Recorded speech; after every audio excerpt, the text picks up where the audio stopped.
Noong panahong siya'y hari, masiglang kanyang pagbati. Mahigpit ang hawak ng mga daliri, at ang lakad na may matuwid. Mahusay ang kanyang talumpati, makisig kung siya'y magdamit. Malalim ang kanyang pag-iisip, at lahat ay sa kanya nakatitig. Ngunit ngayong siya'y pagod na, mahina na rin ang katawan. Pinagmamasdan na lamang sa bintana ang unti-unting pagdaloy ng ulan. At ang unang tanong sa umaga, kung ano ang kanyang nagawa sa paglipas ng 90 taon, nang siya'y malakas at bata pa.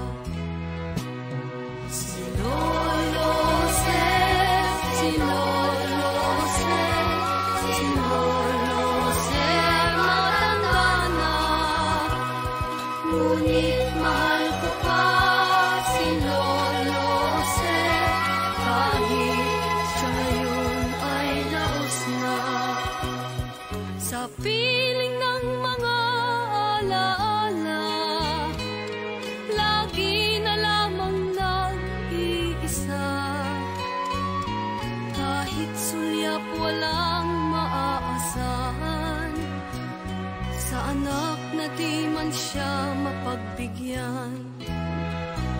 At ang unang tanong sa umaga, kung mayroon pa siyang magigisnan, naliwanag sa nalalabing buhay.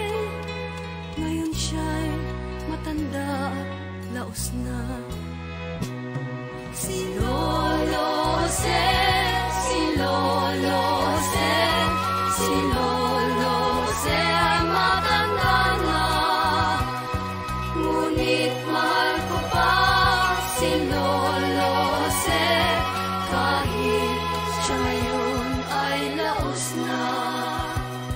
Sa dilim ng kanyang pag-aasam, maghapon na lang nakabantay.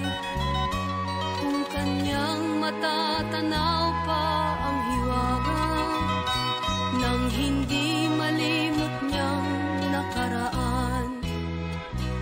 At ang diwa ng kahapon di na matagpuan,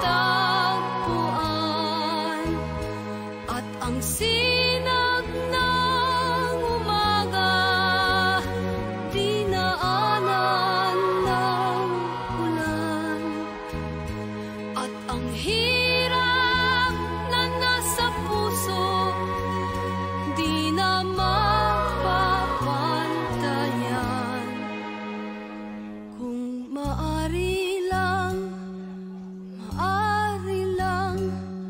pawiin ang dusa.